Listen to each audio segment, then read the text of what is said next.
आप सभी को मेरा नमस्कार। मैं रोहित मिश्रा आप सभी का स्वागत करता हूं अपने महाविद्यालय के ऑनलाइन प्लेटफॉर्म पर। आई होप आप बिल्कुल अच्छे होंगे, मस्त होंगे। तो आज हम आपको पढ़ाएंगे fundamental of entomology first class, जिसके अंतर्गत मेरा टॉपिक है chewing and lapping type of mouth part in insect. ठीक है, यानी कि काटने एवं चाटने वाले, ठीक है, चबाने एवं चाटने वाले मुखांग जो होते हैं, chewing and lapping type mouth part. ठीक है, चबाने एवं चाटने वाले जो कीटों के मुखांग होते हैं उसके बारे में आपको डिटेल से बताएंगे। तो आइए अपनी क्लास को मैं स्टार्ट करता हूं। जानते हैं कि चेविंग एंड लैपिंग टाइप जो माउथ पार्ट होते हैं, इस प्रकार के मुखांग जो होते हैं वो हाइमेनोप्टेरा ऑर्डर में पाए जाते हैं। तो आपको बिल्कुल अच्छे से रिमेंबर कर लेना है कि जो chewing and lapping type mouth part होते हैं, यानी कि चबाने एवं चाटने वाले जो मुखांग होते हैं वो किसमें पाए जाते हैं? हाइमेनोप्टेरा ऑर्डर्स में पाए जाते हैं। इस गण के कीटों में मिलते हैं, जिसके उदाहरण मधुमक्खियां तथा बर्न यानी वैप्स आदि हैं। ठीक है, तो इस प्रकार के जो माउथ पार्ट होते हैं वो होते हैं आपके हनी बी में एंड वैप्स में पाए जाते हैं। ठीक है, ये फूलों का रस चाटने तथा छत्ता आदि बनाने के लिए प्रयोग किए जाते हैं। इस प्रकार के मुखांगों में निम्नलिखित अंग पाए जाते हैं। ठीक है, तो कहने का मतलब है ये कि फूलों का रस चाटने के लिए, ठीक है, फूलों का रस चाटने तथा छत्ता आदि बनाने में उपयोग किए जाते हैं।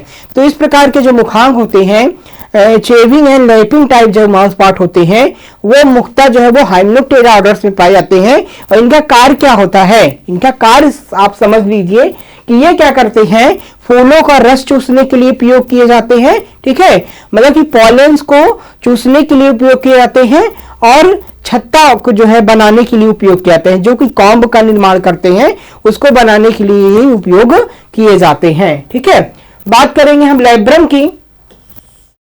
तो लैब्रम जो है यह क्लाइपियस के निचले सिरे से लटका होता है। ठीक है, इसका कोई विशेष महत्व नहीं होता है। ठीक है, जो लैब्रम होता है ये क्लाइपियस के निचले सिरे से क्या होता है? लटका होता है। ठीक है, लैब्रम जो होता है वो क्लाइपियस के निचले सिरे से क्या होता है? लटका होता है और इसका कोई विशेष जो है महत्व नहीं होता है। इसका विशेष ज्यादा जो है वो कोई महत्व नहीं होता है। ये क्लाइपियस से बिल्कुल सटा हुआ, लटका हुआ होता है। ठीक है, बात करेंगे अगर इसमें हम मैंडिबल्स की बात करें, स्टूडेंट्स मैंडिबल की अगर बात करें तो लैब्रम के पीए यानी पार्श्व सिरों के पास एक जोड़ी मैंडिबल्स होते हैं। ठीक है, तो लैब्रम के मध्य में एक जोड़ी मैंडिबल्स जो है वो पाए जाते हैं। ठीक है, प्रायः ये चपटे होते हैं और चम्मच के आकार के होते हैं। ठीक है, तो मैंडिबल्स को जो बनावट होती है वो चपटे और चम्मच के आकार की जो है वो आकृति इनकी होती है। ये क्या करते हैं? पराग कोषों को एकत्र करने और भोजन आदि को तोड़ने तथा छत्ता बनाने में प्रयोग किए जाते हैं। इसके साथ ही साथ ये प्रोबोसिस को सहारा भी प्रदान करते हैं। ठीक है, तो कहने का मतलब है कि मुख्य रूप से पराग कोषों से रस चूसने का काम करते हैं। ठीक है, और छत्ता बनाने में हेल्प करते हैं और साथ साथ प्रोबोसिस के सहायक होते हैं। प्रोबोसिस जो होता है वो नुकीला भाग होता है जिसको इंसेक्ट क्या करता है? फूलों के अंदर प्रवेश कराता है, पुष्प के कोमल भागों पर प्रवेश कराता है और पालन को जो है वो खींचता है, रस को चूसने का काम करता है। तो प्रोबोसिस को प्रवेश कराने में ये मैंडिबल्स क्या करते हैं? सहायक होते हैं। ठीक है, हम इस प्रकार से इमेज के माध्यम से जान सकते हैं। तो ये जो अंग होता है इसका समझ लीजिए, ये होते हैं स्टाइप्स होते हैं। ठीक है, ये इसमें मैंडिबल होते हैं। ये क्या होते हैं? एक जोड़ी इसमें मैंडिबल्स पाए जाते हैं जो इस प्रकार से इनकी आकृति होती है। ये जो बीच का भाग होता है ये क्या होता है? प्रीमेंटम होता है। ठीक है, आपको दिख रहा होगा ये बीच का भाग क्या होता है? प्रीमेंटम होता है। ये जो होती है वो एक जोड़ी इसमें, ये आप देख रहे हैं, ये मैक्सिलरी पल्प होती है। क्या होती है? मैक्सिलरी पल्प होती है। ये गैलिया होते हैं। ये क्या है? इसके इस तरह के जो है वो क्या है? गैलिया होते हैं। ये जो भाग है वो है लेबियल पल्प होते हैं। ये एक जोड़ी क्या होते हैं? लेबियल पल्प होते हैं। ठीक है, और ये जो आप देख रहे हैं ये सबमेंटम होते हैं। ये बीच का जो भाग देख रहे हैं ये क्या होते हैं? सबमेंटम होते हैं। ठीक है, ये जो आप देख रहे हैं इस तरीके का जो भाग होता है उसे हम क्या कहते हैं? मेंटम कहते हैं। ठीक है, ये जो होता है ये भाग जो आप देख रहे हैं उसे हम लैसिनिया कहते हैं। ये जो भाग होता है उसे पैलिफर कहते हैं। क्या बोलते हैं? पैलिफर कहा जाता है। ठीक है, ये जो भाग होता है उसे हम पैराग्लोसा कहते हैं। क्या कहते हैं? ग्लोसा और पैराग्लोसा। तो ये इसे हम ग्लोसा कहते हैं और इसे हम क्या कहते हैं? पैराग्लोसा कहते हैं। इस प्रकार से जो है वो इसके माउथ पार्ट की जो होती है बनावट होती है। ठीक है, ये होता है इसका ग्लोसा होता है, ये होता है लेबलम। ठीक है, ये क्या होता है? लेबलम होता है। ठीक है, लेबलम जो होता है नीचे का भाग होता है जिससे कि लेबला जो होता है वो जुड़ा हुआ होता है। ठीक है, तो इस प्रकार से इनका ये भाग होता है। ठीक है, ये सबमेंटम होता है, ये मेंटम होता है, ये लैसिनिया होती है, ये पैलिफर होते हैं, ये पैराग्लोसा होते हैं। ठीक है, और ये ग्लोसा होते हैं, ये लेबलम होते हैं। ठीक है, तो इस प्रकार से इनका माउथ पार्ट जो है वो डिफाइन होता है। ठीक है, जो फूलों का रस चूसने का काम करते हैं वो ग्लोसा यानी प्रोबोसिस के माध्यम से जो है वो फूलों का रस चूसने का इंसेक्ट जो है वो काम करते हैं। ये सारे इसका स्ट्रक्चर है माउथ पार्ट का और ये इसके पार्ट्स है। ठीक है, और इस प्रकार से भी आप देख सकते हैं ये इनकी एंटीनी होती है। ये क्या है आपका? ये एंटीना हो गया, ये इसका कंपाउंड आई हो गया। ठीक है, ये क्या है?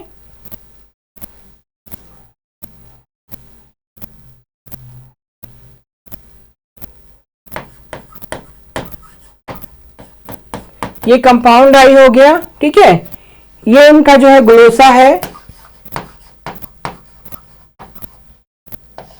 पैराग्लोसा,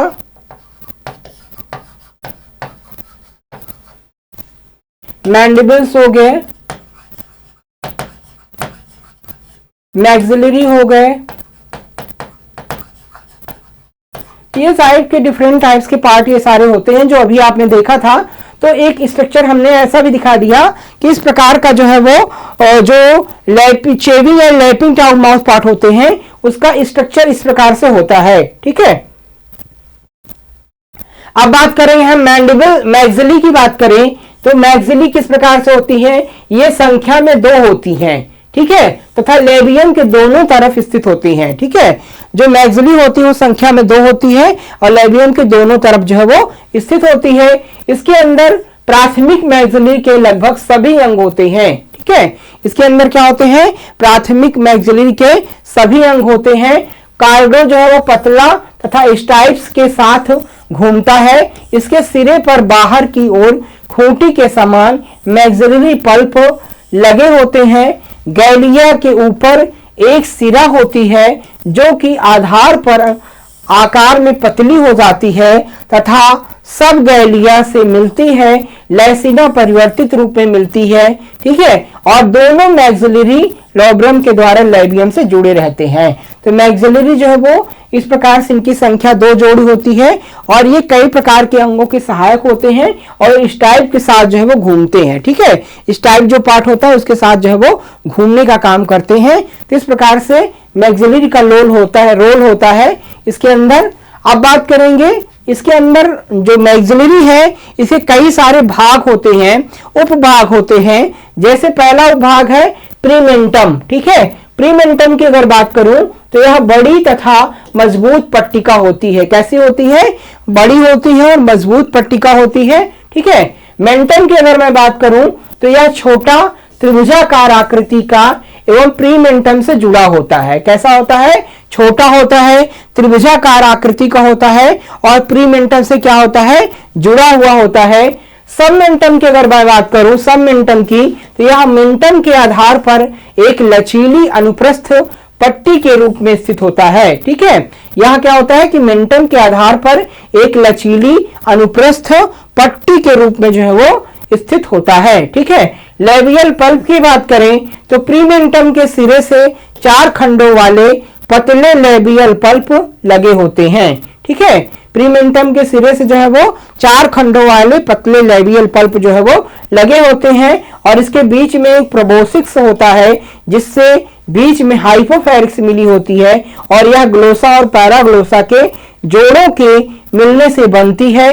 सूंड का अधिकांश भाग घने रोमों से ढका होता है। ठीक है, तो इसमें क्या होता है, लेबियल कोर्स में जो है वो जो है ग्लोसा और पहला ग्लोसा होता है जो कि प्रोबोसिस से जुड़े होते हैं, उसमें बाल पाए जाते हैं। और इसमें हाइपोफेरिक्स से जो मिले होते हैं, जिसमें जो है लार ग्रंथियां मौजूद होती हैं और भोजन से मिल जाती हैं। ठीक है, तो यह जो है एक सूल प्रोबोसिस होता है। इनके बीच में क्या होता है कि एक प्रोबोसिस होता है जिससे कि बीच में हाइपोफेरिक्स मिली होती है, प्रोबोसिस के बीच में हाइपोफेरिक्स होती है जिसमें लार जो है निकलता है और भोजन में क्या होता है, मिलता है। उसके बाद फिर उसका पाचन होता है। ठीक है, और यह जो है ग्लोसा और पैराग्लोसा से मिलने से बनती है। कैसे बनती है, ग्लोसा और पैराग्लोसा के मिलने से प्रोबोसिस का निर्माण जो है वो होता है, जो कि सूंड के आकार की होती है और अधिकांश घने रोमों से ढके होते हैं। ठीक है, इनके सिरे में क्या होता है, रोम नहीं होते, इसे फ्लैबिलम या लेबिलम कहते हैं। ठीक है, इनका जो सिरा होता है, लास्ट का पार्ट, इसमें कि रोए नहीं होते हैं, जो कि नोकीला होता है, जिसे लेबलम कहा जाता है। ठीक है, और लेबियम की पिछली सतह उभरी हुई होती है तथा छोटे छोटे रोम होते हैं, छोटे छोटे रोम होते हैं। ग्लोसा के पिछली सतह पर एक नली चैनल होती है जो कि लेबियम तक फैली होती है। क्या होती है, लेबियम तक जो है वो फैली हुई होती है एवं पैराग्लोसा से ढकी रहती है। पृष्ठ सतह यानी डोर्सल साइड पर लार नली छिद्र भी इसी से ढका होता है। अतः पैराग्लोसा लार को सूंड की प्रतिपक्ष वेंट्रल सतह पर नाली में भेजता है। यहाँ पर यह हाइपोफेरिक्स के सिरे पर पहुंचकर भोजन के साथ मिल जाता है। तो इस प्रकार से जो है वो ये प्रक्रिया होती है भोजन को ग्रहण करने की। ठीक है, चेविंग एवं लैपिंग टाइम माउथ पार्ट में। अब हम बात करेंगे इसके फिजियोलॉजी की कि किस प्रकार से ये क्रिया होती है। अगर हम बात करें इसके फीडिंग मैकेनिज्म की, भोजन विधि की, किस प्रकार से भोजन जो है वो ग्रहण करते हैं, तो कई प्रकार के इसमें जो है चेविंग और लैपिंग टाइप के माउथ पार्ट में कई वैज्ञानिकों का अलग अलग मत है। ठीक है, अलग अलग मत के अनुसार जो है वो इनका फीडिंग मैकेनिज्म जो होता है वो अलग अलग होता है। ठीक है, जैसे कि हम बात करें स्नोड ग्रास की। ठीक है, स्नोड ग्रास की बात करें, किसके अनुसार जो है वो रस चूसते समय मैक्सिलरी के गैलिया तथा लेबियल पल्प आपस में मिलकर एक लंबी नलिका बनाते हैं। भोजन के समय नलिका का निचला सिरा द्रव भोजन में रखा जाता है। तत्पश्चात नलिका में स्थित हाइपोफेरिक्स आगे पीछे चलाया जाता है, जिससे रस नलिका में खिंच जाता है। नलिका में द्रव पंप सक्शन पंप द्वारा मुख गुहा में पहुंचाया जाता है। इससे पहले भोजन में लार मिल जाती है, जो कि उसे द्रव में बदलने में सहायता करती है। ठीक है, स्नोड ग्रास के अनुसार अगर बात करें तो रस चूसते समय जो है वो मैक्सिलरी गैलिया तथा लेबियल पल्प आपस में मिलकर के क्या करते हैं, एक लंबी नलिका बनाते हैं। कौन कौन से मिलाते हैं कि ये आपस में रस चूसते समय क्या करते हैं, जो इसका मैक्सिलरी पार्ट होता है और गैलिया, ठीक है, तथा लेबियल पल्प जो होते हैं वे आपस में मिलकर के क्या करते हैं, एक लंबी नलिका बनाते हैं। एक लंबी नलिका बनाते हैं जिसे क्या कहते हैं, प्रोबोसिस कहते हैं। ठीक है, नलिका बनाते हैं और भोजन के समय नलिका क्या होती है, नलिका का निचला सिरा जो होता है वो द्रव भोजन, ठीक है, द्रव भोजन में क्या करता है, रखा जाता है। तत्पश्चात नलिका में स्थित हाइपोफेरिक्स, ठीक है, नलिका में स्थित जो है वो हाइपोफेरिक्स आगे पीछे चलाया जाता है। अतः हाइपोफेरिक जो होता है वो आगे पीछे क्या करते हैं, चलाया जाता है, जिससे रस जो है वो नलिका में खिंच जाता है। रस क्या करता है, नलिका में जो है वो खिंच जाता है। नलिका में द्रव जो है होता है वो पंप सक्शन पंप द्वारा मुख गुहा में, ठीक है, जो द्रव होता है वो सक्शन प्रेशर के द्वारा सक्शन पंप के माध्यम से जो है पहुंचाया जाता है। इससे पहले भोजन में लार मिल जाती है। क्या मिल जाती है, भोजन में लार जो है वो मिल जाती है भोजन में, फिर जो कि उसे द्रव में बदलने में सहायता करती है। क्या करती है, द्रव लार जो मिल जाती है वो उसे द्रव में बदलने में क्या करती है, सहायता करती है और भोजन का पाचन हो जाता है। ये किसके अनुसार है, स्नोड ग्रास ने ये जो है फीडिंग मैकेनिज्म दिया है। ठीक है, अब जो हमारे दूसरे इंटोलॉजिस्ट थे इम्स ने भी इसका फीडिंग मैकेनिज्म कैसे बताया है।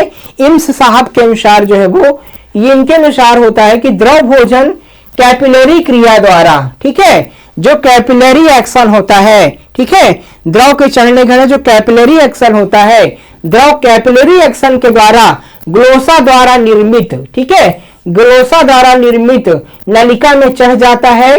तत्पश्चात मांसपेशियों के दबाव के कारण ग्लोसा खिंचता है, जिससे द्रव पर दबाव बढ़ता है और वह ग्लोसा तथा पैराग्लोसा के मध्य से होता हुआ मुख में चला जाता है। इनके अनुसार, इम्स के अनुसार क्या है कि जो कैपिलरी एक्शन होता है, कैपिलरी एक्शन के द्वारा जो होता है वो भोजन जो होता है द्रव, वो ग्लोसा द्वारा निर्मित नलिका में चढ़ जाता है। तत्पश्चात मांसपेशियों के दबाव के कारण ग्लोसा खिंचता है, जिससे कि द्रव पर दबाव पड़ता है और वह ग्लोसा तथा पैराग्लोसा के मध्य में मुख की ओर जो है वो चला जाता है, ठीक है।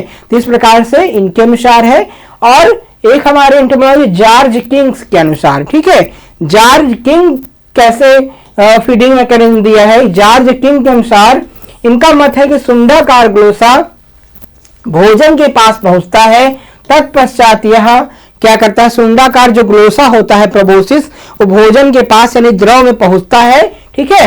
और इसके पास जो लेबियल पल्प होते हैं, लेबियल पल्प तथा गैलिया के बीच में सिकुड़ जाता है। लेबियल पल्प और गैलिया के बीच में क्या होता है, सिकुड़ जाता है, जिससे भोजन जीभ के द्वारा पैराग्लोसा के द्वारा निर्मित नलिका में पहुंच जाता है और अब ग्लोसा तथा लेबियम के मध्य में ऊपर मुड़ने से मुख गुहा के पास आ जाता है तथा यहां से भोजन चूसक पंप द्वारा खींच लिया जाता है, ठीक है। तो इस प्रकार से भोजन जब खींच लिया जाता है फिर उसमें लार मिलती है और भोजन का पाचन जो है वो हो जाता है। तो ज्यादातर जो है वो जॉर्ज किंग्स और इम्स के जो है जो थे वैज्ञानिक, इनके फीडिंग मैकेनिज्म को ज्यादा मान्यता मिली थी। तो इस प्रकार से जो है वो शेविंग एंड लैंपिंग और माउथ पार्ट्स में जो है भोजन की फीडिंग मैकेनिज्म होता है, भोजन की क्रिया भी होती है, ठीक है। तो इस प्रकार से इसमें ये मैकेनिज्म जो है होता है, ठीक है। आई होप आप बिल्कुल अच्छे से समझ गए होंगे आज की क्लास। तो आज की क्लास में स्टूडेंट बस इतना ही। नेक्स्ट क्लास में हम नए टॉपिक के साथ आपसे फिर मिलेंगे। आप सभी का बहुत बहुत धन्यवाद। जय हिंद।